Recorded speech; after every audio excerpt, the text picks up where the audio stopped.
back. That's right, baby. This isn't the last video isn't the only time I'm doing this. So, 1 second. Oh, that's still hot. Whew. A friend of mine asked me what I was drinking out of this jar the last time I did this. So last time it was either root beer or Pepsi, I think. I don't remember exactly. It was a soda. It was some type of soda. This is also a soda. It's Sprite. If you're wondering why I'm drinking out of a mason jar, good for you. I'm not gonna tell you why. It's your problem. So,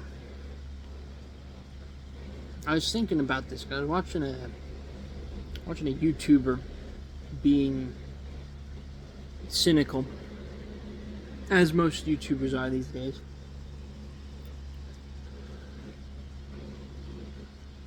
But his cynicism was born out of partly out of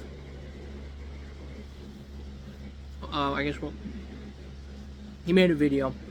It got taken down. It was a very, very deep video.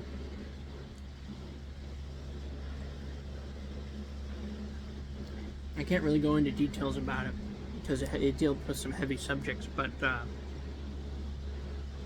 YouTuber was DJ Peach Cobbler. I don't know if anyone who watches this is going to know who that is. But he's fun. I hope this isn't going to be picked up on the camera. I apologize if you're hearing the noodles. I know that can bother some people. I apologize. So if I can move it away a little bit, hopefully that'll not pick up. But, you know, he's been in this sort of cynical funk.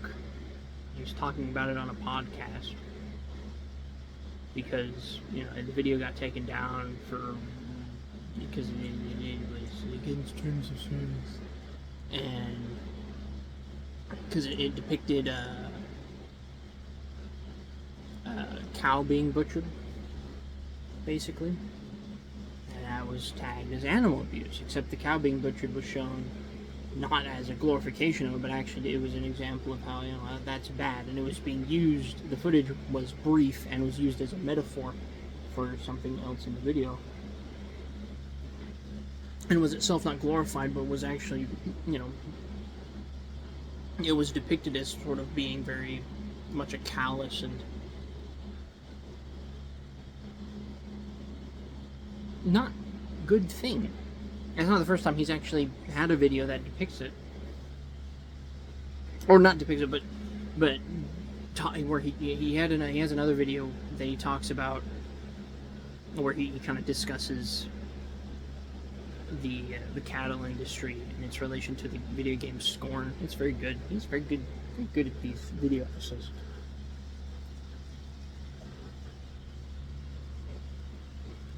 And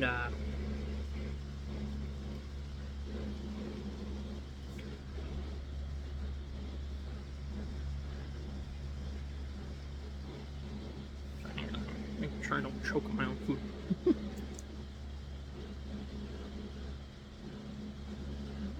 You know, YouTube doesn't like when things are messy, and so even when you do something, when you try to create art, and you create art, meaningful art that makes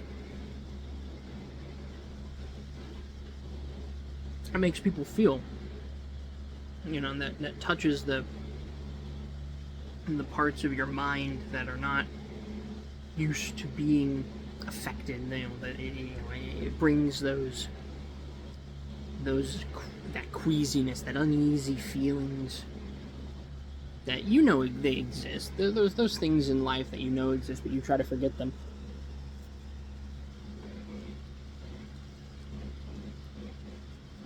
Unfortunately, when you make art for that, it is often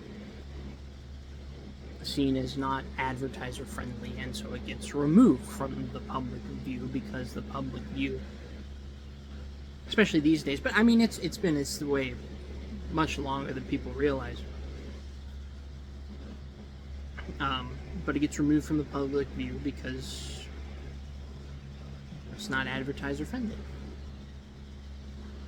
And so your artistic intentions, your creative urges, and the messages that you want to communicate are suppressed. Because they're not presented in a way that's sterile. You can't put a BetterHelp ad on a video where someone talks about how their childhood was ruined by a truly awful event. Doubly so because, of course, I use BetterHelp as an example because, if you were to use BetterHelp as a way of an avenue of trying to maybe repair some of the damage done by said event, go to BetterHelp and it probably would screw you up worse.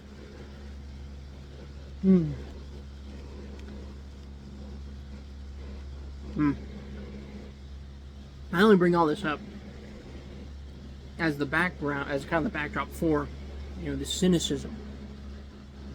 I called it a cynical funk earlier because it really is a cynical funk. It's not just like an inherent cynicism. Now, DJ Peach Cobbler is a bit of a cynic, and I think it. I don't want to get parasocial, so I'm not going to speculate on that. But he tends to have a more cynical style of video.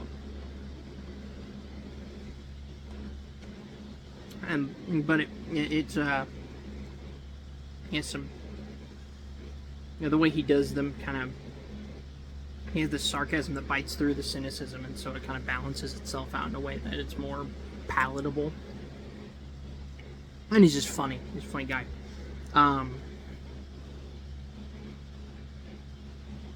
But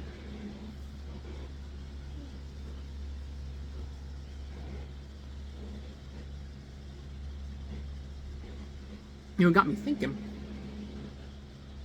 about all the stuff that's going on these days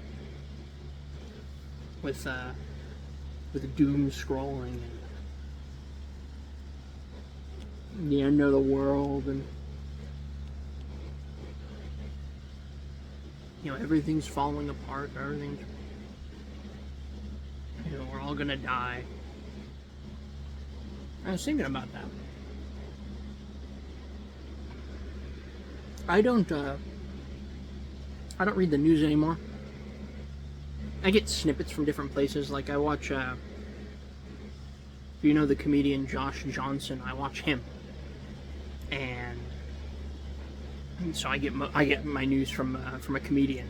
So I get it. It's more palatable for me because because a lot of this news that you get through a comedian always has sort of an absurdist lens to it. Like, the President of the United States has paved all the streets in Washington, D.C. gold. That's stupid. And, a more cynical take would be, we're using all these tax dollars, people are starving on the streets, and now you're going to watch as these streets paved in gold turn red from the blood of civilians beat down by federal agents as they try to protest. That's a depressing thought. But you get it from a comedian, and the absurdist lens that a comedian puts on, especially Josh Johnson, the way he, I know that comedians like him, of course, but so I had to do something real quick. Alright, what was I saying?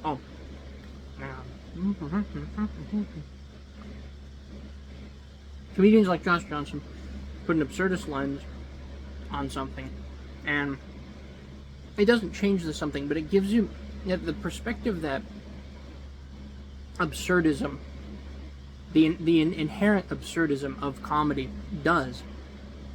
What was I saying? The inherent lens of absurdity that comedy possesses, that quality that puts onto almost anything,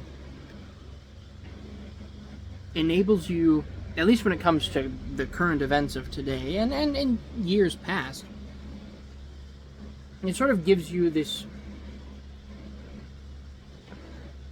perspective that's a little more grounded, right? People are tired of hearing about how the United States is doing a thing. People have been tired of hearing that for decades. Like, it's not a new thing. Oh, the United States is doing something that's going to affect the entire world? Wow, what a shocker. That's never happened before. And I realize that for a lot of people my age, a lot of younger people, that's a new experience. A lot of them lived in sort of a bubble. They never really, as they've gotten older and as information has become more readily available, everyone's sort of becoming cynical because they're seeing something that's really been happening for decades. You know, the United States, it bothers everybody. We don't keep our politics to ourselves. We make ourselves everyone else's problem, and everyone's of course sick of it, and we're sick of it because we don't want everyone we don't want everyone all up in our business. But everyone is.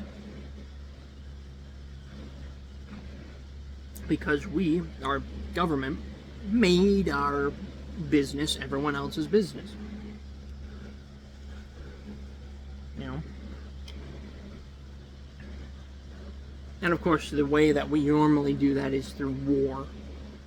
You know, we got a lot of wars going on, and because of the abundance, because of the many different avenues of information that are available now, because of all the many different ways that we can basically get a hourly updates on whatever war we want.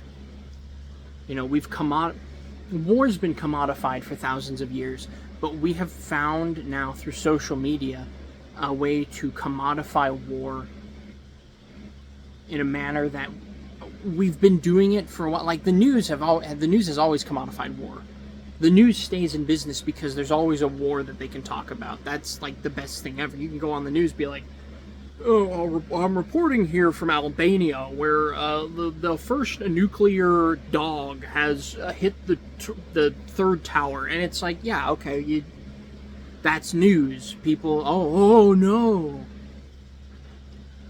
and that's how you stay in business. But now we have so many more avenues for that sort of information to go around because of the internet and all of its wonders of information,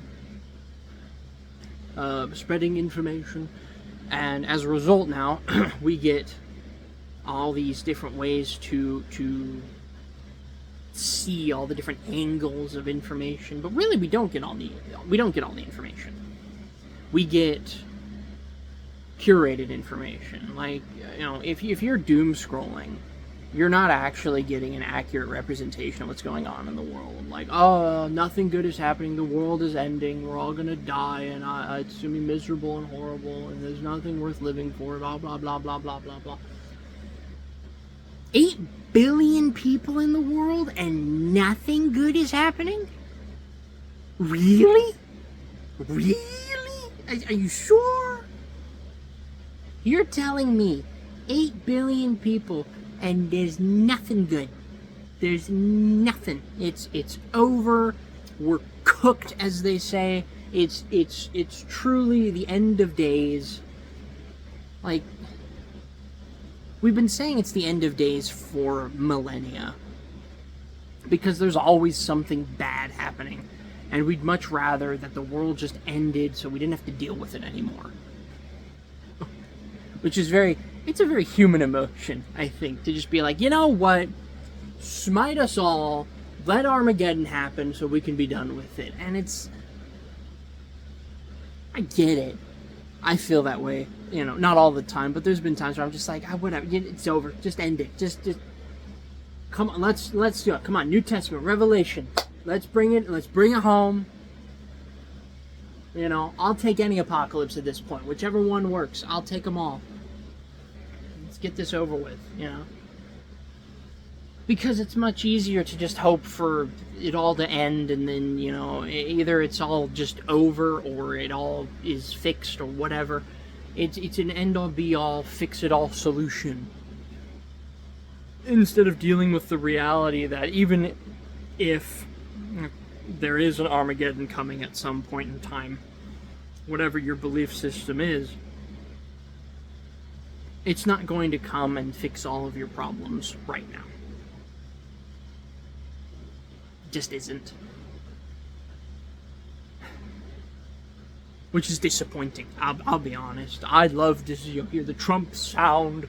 The seventh trump opens and the seals of the heavens. Oh, that'd be cool. It would look cool. I'm gonna say it. All right. Revelation, the way it's described,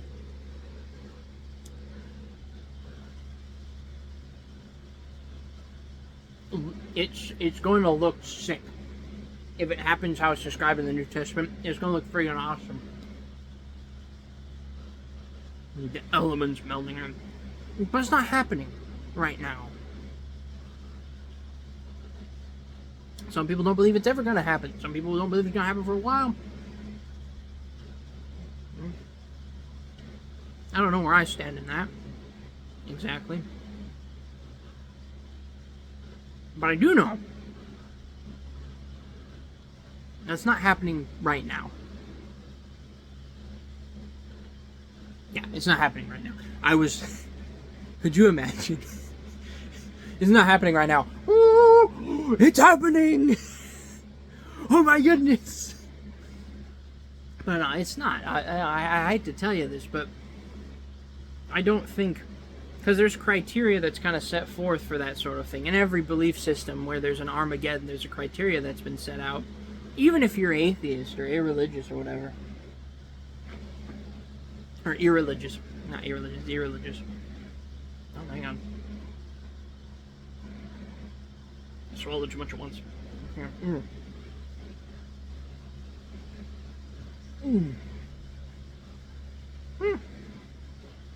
Someone in some starving third world country is going to see this video and be like, oh, swallowed too much at once, huh? Yeah, that must be awful. Listen, I'm sorry. Ugh. Ooh. Alright, we're good. Ooh.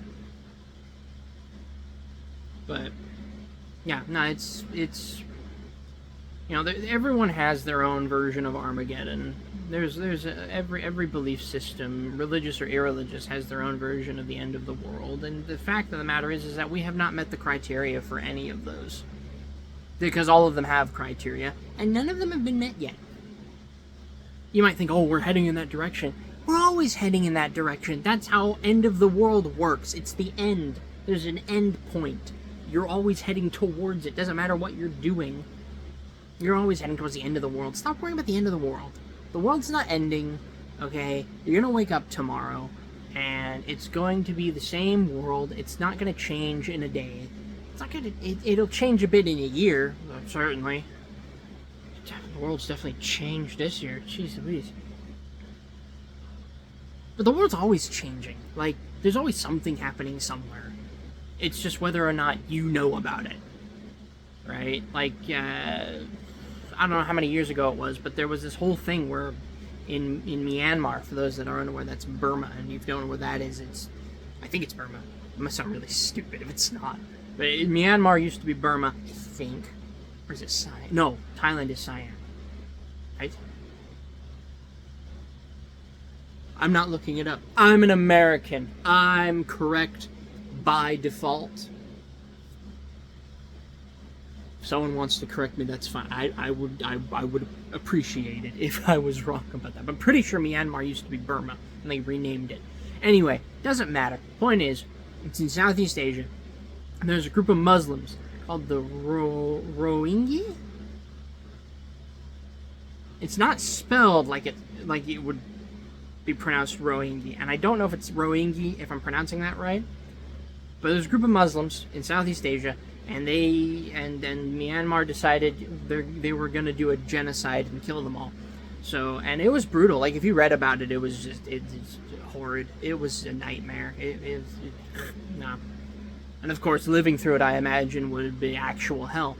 Currently, in case you're wondering, I didn't fully keep up with it because it made its way through the news, and I tried to keep up with it a little bit when it was initially happening. You know, you had all these people in, you know, the military, and you had people in Myanmar just driving all these Muslims out, trying to kill them all before they could reach the border, and it was a nightmare.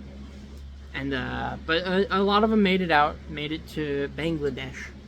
And if you're wondering the current situation, Bangladesh no longer has the ability to support these refugees, these Rohingya Muslim refugees. Unfortunately, which, I mean, the fact that they took them in at all is, you know, accounts for something, considering how poor Bangladesh is as a country. They're like, no, we'll take you. Yeah, no, we can handle this. This is fine. I believe, I might be wrong with it, but the last time I saw, I believe I think it was Thailand offered to take in Rohingya Muslim refugees, be like, hey, you can come here, we'll help you out. I think it was Thailand. So hopefully that works out for them. You know, I don't live in Southeast Asia, so I'm not there. You know, if I was there, I'd solve all the problems. No. But, like, that's a thing that's happening. You probably didn't know about it. Now you're like, oh, that's sad. Yeah, it's sad, but it doesn't... I hate to tell you this. It doesn't affect you. I'm not trying to make you callous. I'm not trying to say you shouldn't care. You can care. You're allowed to care. But you also need to understand that caring about something and actually being able to do something about it are two different things. Yes, you could probably find a charity that's trying to help them and donate to that charity. If you can. I doubt most people watching this video have the financial ability to do so. And you need to understand that you don't have that ability. And to put it frankly, I imagine if you asked one of those Rohingya Muslims, like, I'm so sorry, I'm sorry, will you forgive me for not donating to you? They'd be like, I didn't even know. Listen, man, I wasn't worried about that. They wouldn't say it like that, but and maybe they would, I don't know. But the fact is that there's atrocities and war all across the world constantly because there's always someone who wants someone else dead. Because that's what war is. I've been yammering on, but the point I wanted to make this, the whole point I wanted to make this video, the whole reason I wanted to do this is because I was thinking to myself, you know, we get obsessed over things like war. As a society, we are obsessed with war because when you boil it down, war is just large-scale murder that we have duped ourselves into thinking is okay. And I mean, yeah, a lot of people don't think it's okay, right?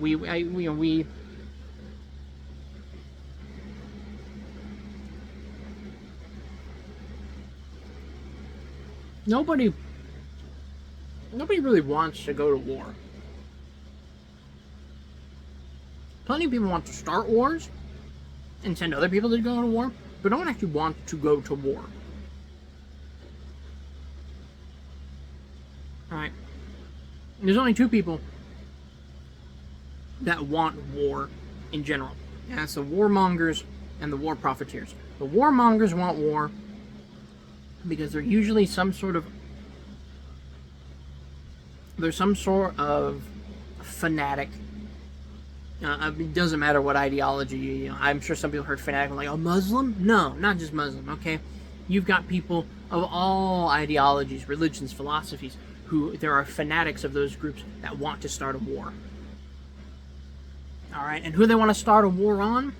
I don't know, it doesn't matter, because it's a war.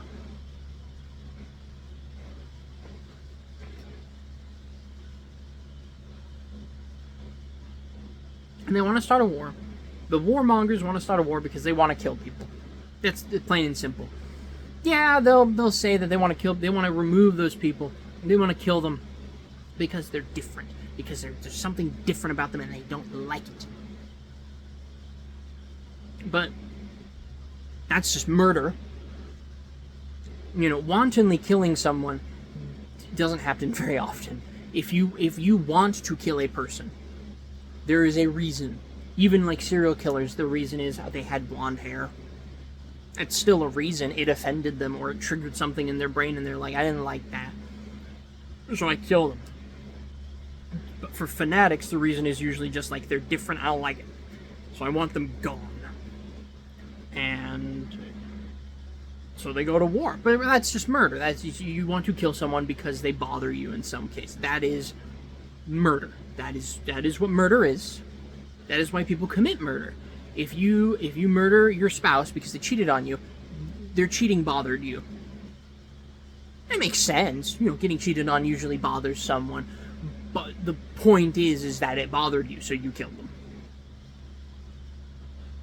That's what murder is. That's what war is. War is just large-scale murder. Something about these people bothers me, so we're going to go kill them. And then, of course, you have war profiteers who will jump on that. They'll be like, oh my goodness, they bother you? Hey, what if I sold you the guns to go kill the person that bothers you? Better yet, what if I told you I know about another group that bothers you? And I'll sell you the guns to go kill them too. And of course, the warmongers are like, oh my goodness, I didn't even know they existed. Yes, let's go kill them. And it's an endless cycle of that, because war profiteering is extremely profitable, and there's always going to be someone who is bothered by something, and they decide, you know what, the only solution is death.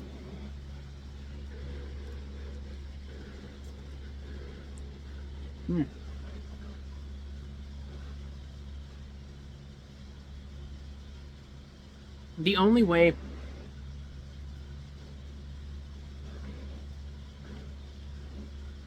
chicken takes a bit of... It's good. I'm eating chicken Alfredo, by the way. It's just a microwave, it's frozen dinner type thing, but it's good. All the carcinogens.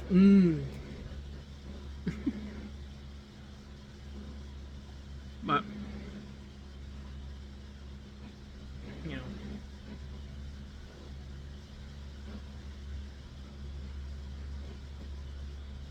that's war. And no one else wants it, because usually you either end up having to fight in it and die, or someone who has to fight in it and die, and then you lose that person to a war that you were never wanted to be part of. And then, of course, war has other ramifications.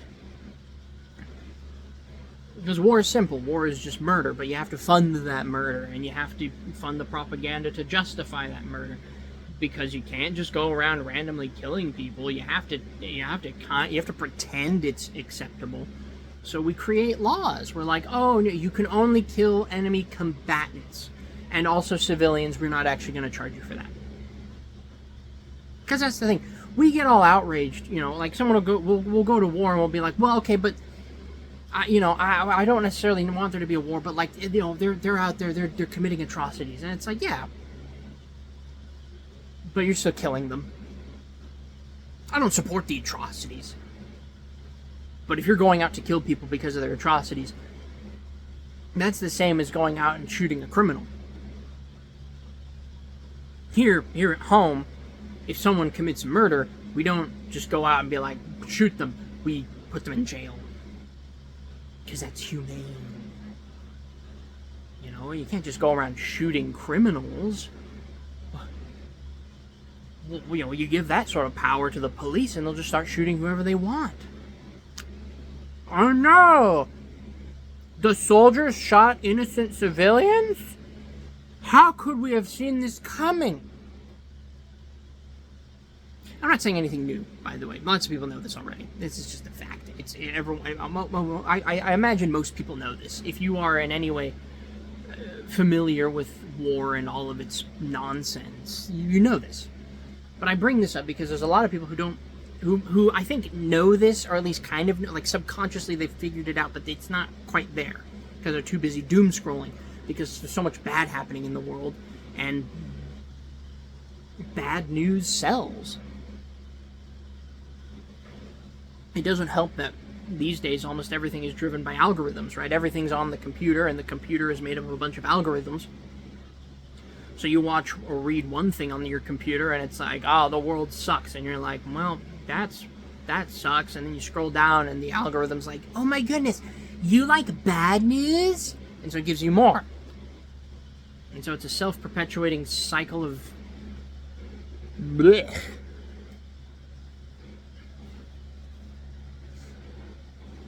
I don't have a solution for it, by the way.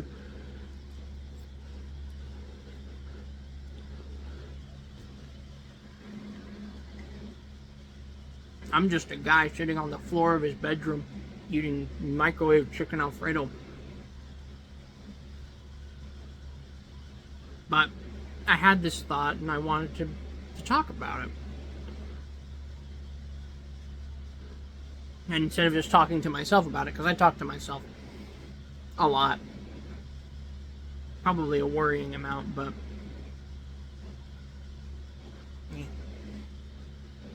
I figured if I'm going to talk to myself about it, I might as well throw it out on the internet, because it's an interesting thought. It's not like, because I'll talk to myself about thoughts that are, interesting to me, but they're just, they're whatever thoughts. And there's some thoughts that you keep to yourself. But I think this one is, I feel like there might be some people who are stuck in this self-perpetuating cycle. They're stuck kind of doom scrolling, and it's like, I made that video, stop scrolling, and it helped someone do their laundry, and that was actually like really good, because it was kind of the idea, right? I mean, it wasn't like do your laundry, but but it was the idea of, hey, go. I don't want to say go outside, but I mean, like, for some people, yeah, you should probably go outside for a minute. Just, like, go out in the quiet, if you live in an area that's quiet. And go out front, go out back, whatever. Go in your backyard, go in your front yard, go somewhere. Take a walk. If you can. If you can't, I don't know, figure something out. If you got a friend, give them a call. Give them a phone call, or call them on Discord. I did something the other day, and I realized how it's kind of fun. It's become sort of a novelty these days because of how, we have all the different avenues of communication. And I'm sure some people are going to hear this being like, that's psychopath behavior. But I texted a friend on Discord because I had a question for him, and I was like, hey, I need to call you.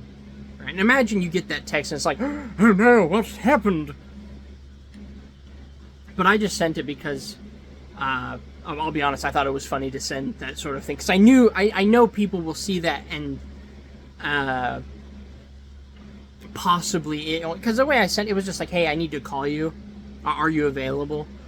And that's sort of a neutral statement in and of itself, but because of our society's, because of netiquette or the lack thereof, and the way the internet's developed and everything, and the way we've developed communication on the internet, you see something like that, and it kind of sounds almost, it sounds a little ominous, like, oh, this is serious. It was not. He was a buddy of mine. He's Kiri. You don't know who that is, but he's going to be in a later video, gaming video. But he's really good with computers. He knows computers. He knows a lot about computers. And so I had a question about computers for him. And I didn't feel like trying to have the conversation over text. So I was like, hey, are you free? And he's like, yeah. And so I called him over Discord. And we chatted for like, I don't know, 10 minutes? Just a nice chat on the phone. I think he was on his computer, or maybe he was on his phone. I don't know, but it was over. It was a telecommunicative conversation. We had a telecommunicative conversation. Communicative. I don't know what the word is. I don't care either. You can tell me if you want, though. I wouldn't mind. But that's, you know, I think we should do more of that. Just call people on, you know, on the phone or on Discord or whatever. You know, just for fun. Just to talk. You know, people get in voice chats all the time. I get in voice chats with my friends all the time. We chat, we have a good time. And I think, you know, we should do more of that. One-on-one time or group chats or whatever. You know, get to hear people's voices. It's good for you.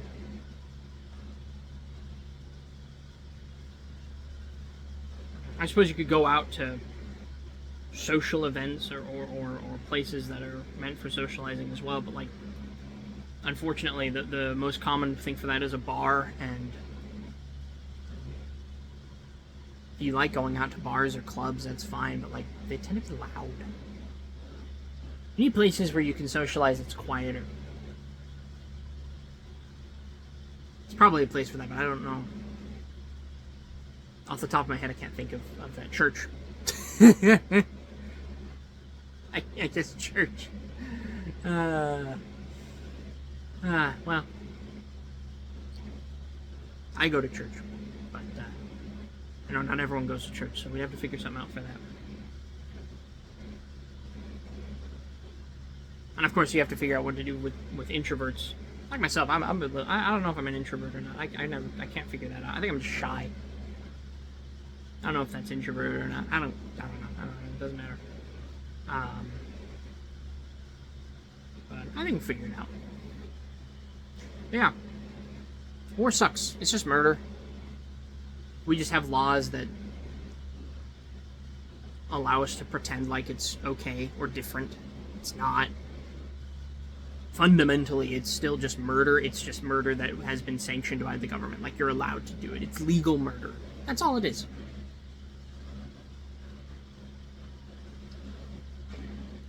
And you can pretend it's different, but it isn't.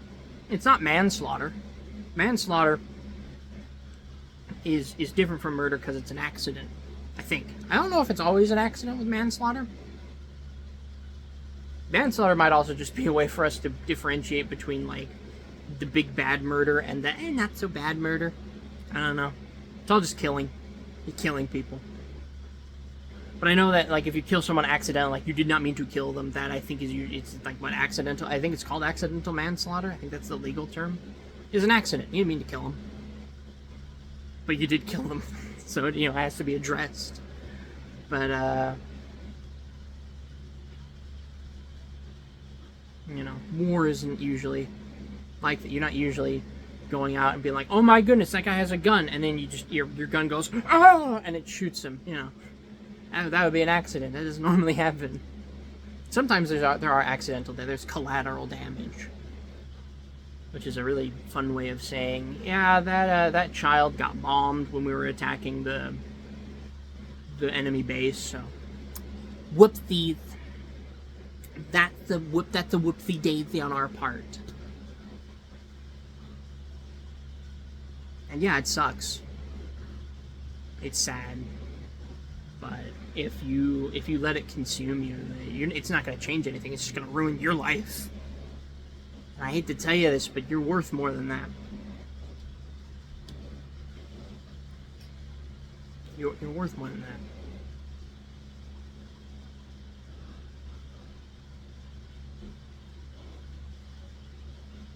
Something else I wanted to say about war, but I don't remember. I made a video about war a little while ago. You might have seen it. Is that short little thing? It was kind of like half joke, half whatever. It was more of a parody of like video essays. But I made a surprisingly good point about war, where it's just like, I made the same statement that I made here, where it's like someone bothered you. In that video, the case was someone stole your dog. Alright, I don't remember if it was a specific person. Well, it doesn't matter. The point is, someone did something to you and it bothered you. Right. Obviously, in the case of someone stealing your dog, of course it bothers you. That's wrong. Someone has wronged you. But when you are wronged, you are bothered by it. That's normal. It makes sense. The point I'm making is that when you go to war, whether it's over a justifiable reason or not, it's like, oh, whether you are right to feel bothered by what has happened, by whatever reason you're going to war, like, oh, they bombed our homes. Yeah, that's bad. We should fight back. That's still you being bothered. It's just, it's obviously more serious than that, but like, you are fundamentally bothered by it, and so you do something about it, and you go to war. And in the video, I tell you, it's like, oh, someone has done a thing, and your retaliation is you have a gun and you shoot them, but oh no, you've shot 2 other people in the process, and that's a metaphor for war, because it is, right? When we go to war, there's a certain group of people we want dead, and we end up killing more people than we wanted to, or killing more people than we said we were going to. Because sometimes it's like, actually, we want to kill a lot more people, but we can't say that.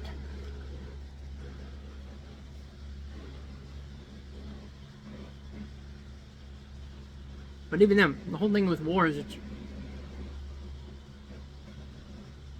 it's just a whole bunch of murder. And then, not everyone that gets murdered was on the list of people that needed to be murdered.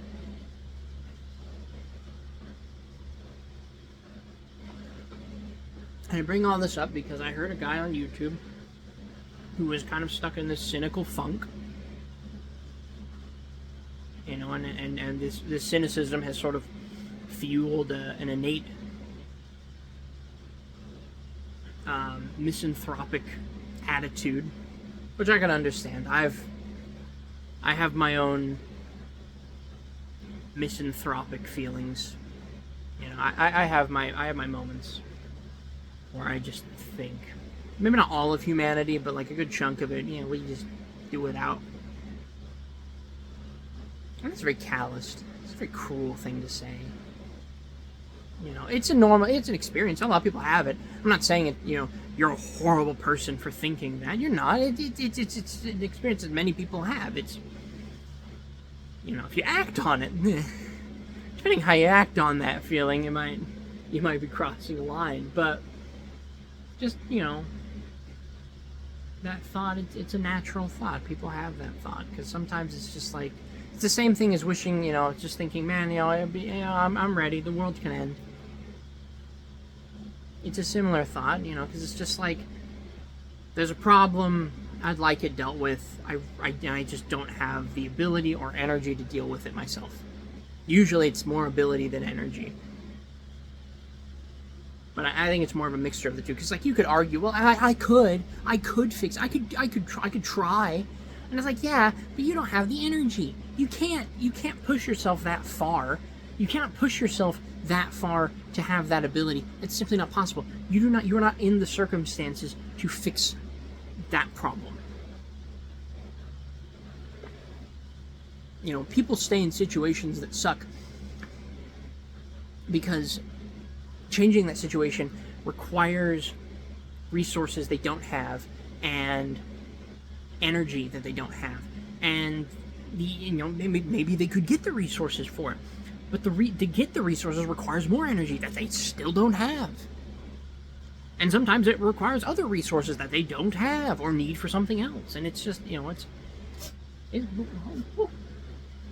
is that the boy? That's my dog. Hang on, I'm gonna show you my dog. Look at my dog. Look at him. Look at him. He's resting. He's chilling. He's a good boy. I'll show you more of him in a minute. I know some people are going to want to see that. But, and then it's harsh, but at the same time, it's not everything. I don't know how to impress that onto you. Because I know, you just hear someone say, oh, well, life gets better, and it's like, when? And by how much, right? Because, like, yeah, life gets better. Oh, good. My leg is no longer being gnawed off by an alligator. I still don't have a leg. It still sucks. It's just kind of better. But like, you know, it's relatively better, but not objectively. You know, sure, I didn't lose a leg, or I'm not actively losing my leg. I'm now in the post losing leg phase, and it still sucks. And I don't know.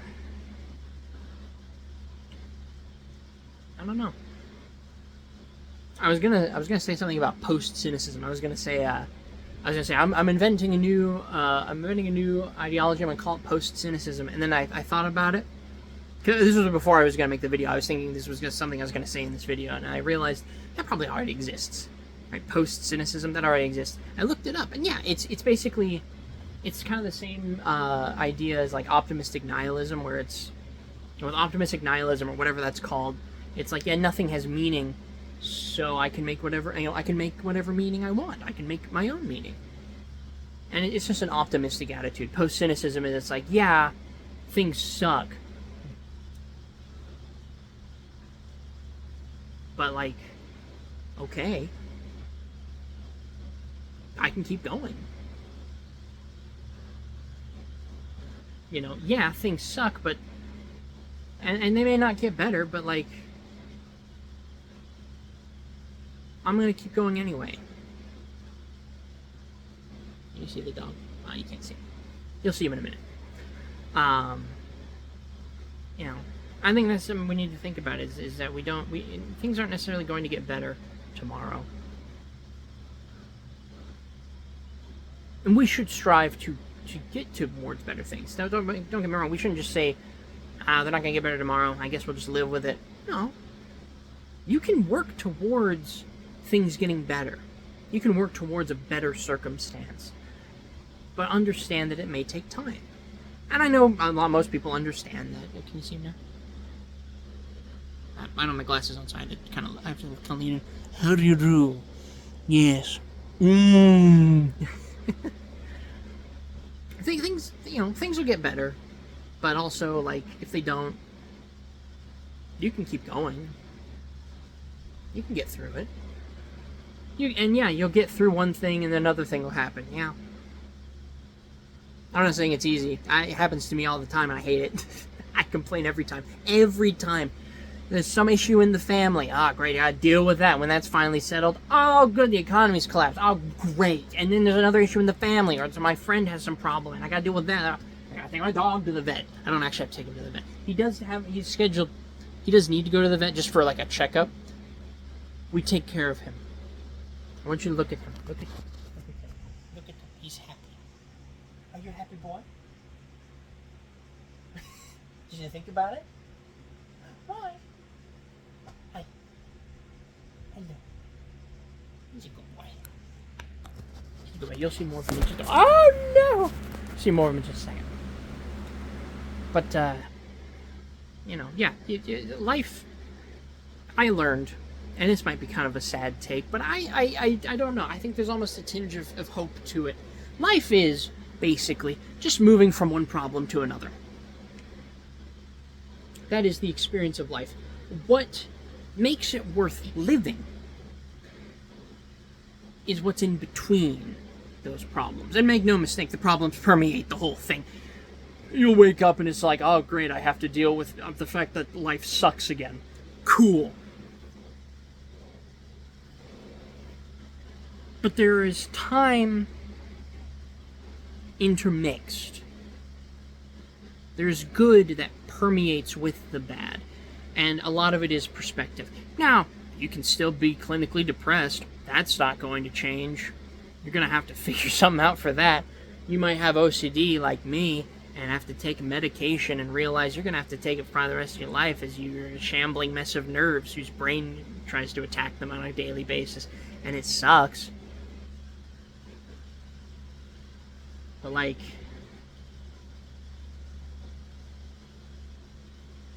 my friends think I'm fun.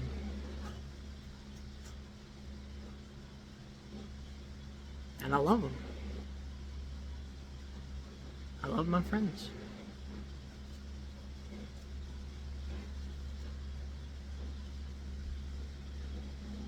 And I love my boy. Oh boy.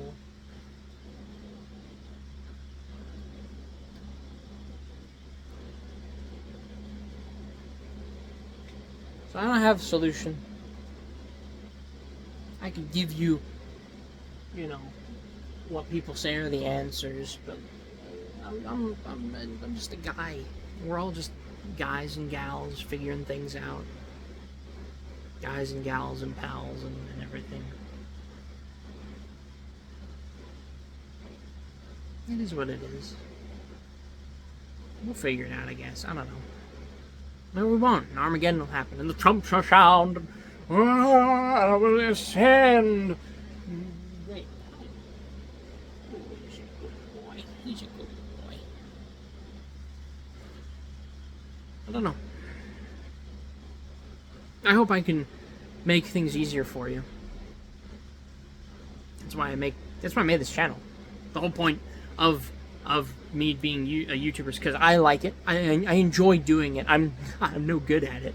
Obviously, I have a horrible upload schedule and everything.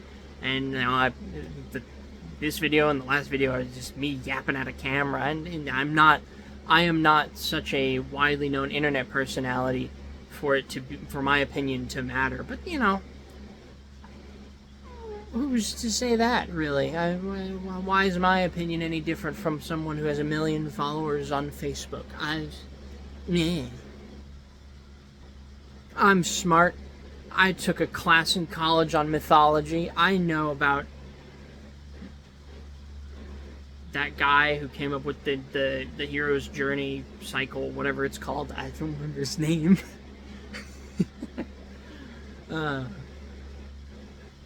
That's why I made this channel. I made this channel because I wanted to be a YouTuber, and I still want to be a YouTuber, along with a voice actor and all this other stuff. All these crazy pipe dreams of doing something that I think is worth something in life that I enjoy doing. Something that's worthwhile and enjoyable. I'm asking for a lot, frankly. I want to enjoy my work and have it mean something and be able to do it, and life is easy, and life could be a dream, and all that, and such and such and so forth. And it's a lot. I'm asking a lot. It's not like I'm asking, you know, I'm not going to pretend I'm not asking for a lot. I'm asking for a lot. I am demanding it, frankly. I'm demanding a lot out of life. And so far, life has disappointed. Partly of my own, it's partly my own fault. I don't perhaps put enough effort into life to get what I want. And so, you know, I gotta work on that. It's something I gotta work on. I'll work on it. I'll figure it out. You'll figure it out. And I'll be here.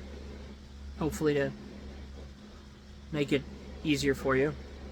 However I can. Because that's why I made the channel. I want to make people happy. There's a... In the original Muppets movie, the first Muppets movie, Kermit the Frog is approached by... He's technically just a famous actor, because that's what Muppets movies do. They get a bunch of famous actors for cameo appearances. It's just funny. But he's playing a Hollywood agent. That's his whole shtick. And this Hollywood agent tries to kind of sell Kermit on you know, making it big in Hollywood. And the point that one of the selling points he makes is that, you know, you can make millions of people happy. And I remember as a kid, I was like, I think 12 or 13, and when I was 12 or 13, I decided I wanted to be a YouTuber. I did not start making videos because my mother did not want me putting my face on the internet when I was a kid, which is a good thing. I'm not saying that's bad. It just means that, you know, because YouTube and making, you know, becoming an artiste or a content creator, whatever the heck you want to call it, you know, making internet videos and making money on the internet generally requires you to sort of create a portfolio of content for people to be able to consume and see, so that they can decide whether or not you're worth their time, basically.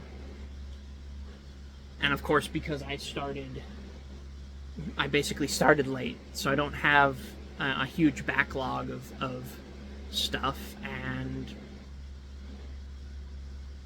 so, you know, I'm a little behind the curve. That's, well, whatever. Figure it out. I gotta get some more voice acting roles, though, man. My voice acting career is floundering. It's bad. It's my own fault I don't audition as often as I should. But if you're looking for a voice actor, I'm your man. You need someone to do a voice, I can do a voice. Maybe not the voice you want, but I'll do a voice. But hopefully things work out. If they don't, something else will work out eventually. What are you doing? You okay? Got hair in your throat? He gets a lot. He sheds a lot, so he gets a lot of hair, and I don't vacuum nearly as often as I should. That's my own fault. Hi. Hi, baby boy. How you doing? I love you, baby boy. Oh, I'm sorry. You want more loves. But yeah, the whole reason I made this channel, the fundamental reason I made this YouTube channel, and the reason I continue to make videos despite my own self-doubts and at times self-loathing and cynicism towards my dreams and hopes, my hopes and dreams, however you want to say it, is because, one, it's something that I find enjoyable, and I think it is, you know, making these kinds of, you know, making videos on YouTube, any videos, is for me a creative outlet. He's got its bone. It's a creative outlet. I want to create things. I want to create lots of things. I want to write things and record things and show people things and say things and do things because I want to create. I want to create. I run D&D games for my friends because I want to create. I want to create worlds and stories. You know, I listen to music so I can think in my head because I can create these things and then I put them onto paper, or I type on a computer. But yeah, I put them down into words and things. You know, I got into what's it called, BandLab. I haven't used it in a while, but I tried composing music because I want to create music. I'm no good at it. I don't understand music theory at all. I took piano lessons when I was 8. I remember nothing, but I wanted to make music, and I just can't. AI tempts me all the time. I don't use it. I don't use it because I know it will stunt me creatively. There's lots of other reasons people don't use it, but I know that I will stunt my creativity, and I refuse to let my imagination be stunted by a machine. I will use the machine for my own purposes. I will not let the machine use my hands to type out a bunch of stuff. You can't make me. I want to create. I don't just want to create anything. I don't want to just make random stuff. I want to create things that matter, at least to me. And hopefully the things that I make that matter to me will matter to other people. And hopefully those things that matter to them will make them happy. Bring them a little bit of joy, a little bit of whimsy. You know, I want to make things that are fun and interesting. That's what I want to do. I want to provide people with something that is fun and interesting. That is what I want to do with my life. I decided that at a very young age. That is what I want to do with my life. I want to create things that are fun and interesting, and that will entertain and enrich people a little bit. I want to make millions of people happy. I want to make millions of people happy. And I gotta put in the work to do that. If I want to reach those millions of people, I gotta put in the work to make those millions of people happy. So I want to do that. I want to make you happy. I want to make you happy.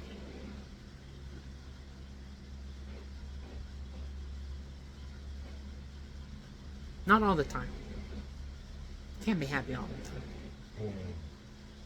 That's true, right? It's a fact. It's emotions. You can't be happy all the time. Sometimes you have to be mad.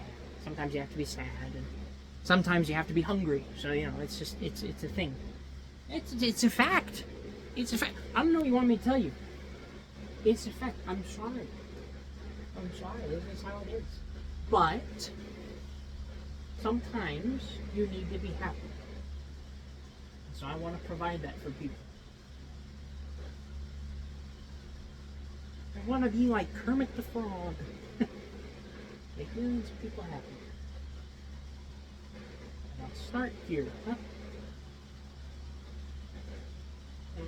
30 or so people. Last video got what, 32 views last time I checked? 32 people watched it. They enjoyed it. I assume. Hope so. I hope you enjoy this. It's an hour long. I'm uploading it raw. So if you made it to this far in the video, if you made it to the end, thank you. I appreciate it. And I hope that this was good for you. And I'll make more videos soon. I actually have a gaming video that I wanted to make. I think I might. I don't think I'm gonna. I don't know. I'm gonna make a gaming video soon. I have a whole bunch of ideas. I have a whole list. I have like a list on a. I use a. What? What? Oh, what? Sorry, I'm petting you. I have to make you happy too, huh? I know. I've got. Well, it's a cricket. To deal with that in a minute. But I want to make people happy. I want to make lots of people happy. So right now to make lots of people happy, I have to make a few people happy, and that few people is you watching. And hopefully you made it to this far, because this is the part of the video where I turn all the negative. Life sucks. It's like, well, life sucks, but it can be better, and you can get through it, and I can get through it. We'll get through it. Hopefully. You have hope. You might say, hope in what? I don't know. Something. The whole point of hope and faith is that it gets you through when you don't know. Right? If you had knowledge that if you knew things were going to get better, you wouldn't need faith. But since you don't know, you have to have faith in something. I don't know what. I have faith in stuff, but I don't know if it'd work for you. So. But, yeah. Right? Right? Isn't that right? Oh, you're a good boy. So, anyway, thank you for watching, and I hope you enjoyed, and I hope that you enjoy my other videos. I have other ones. You should watch some of them. Some of them are pretty funny. And I'm going to make more videos, and I hope you enjoy those ones when they come out. Yeah, I hope you have a good day. Bye-bye.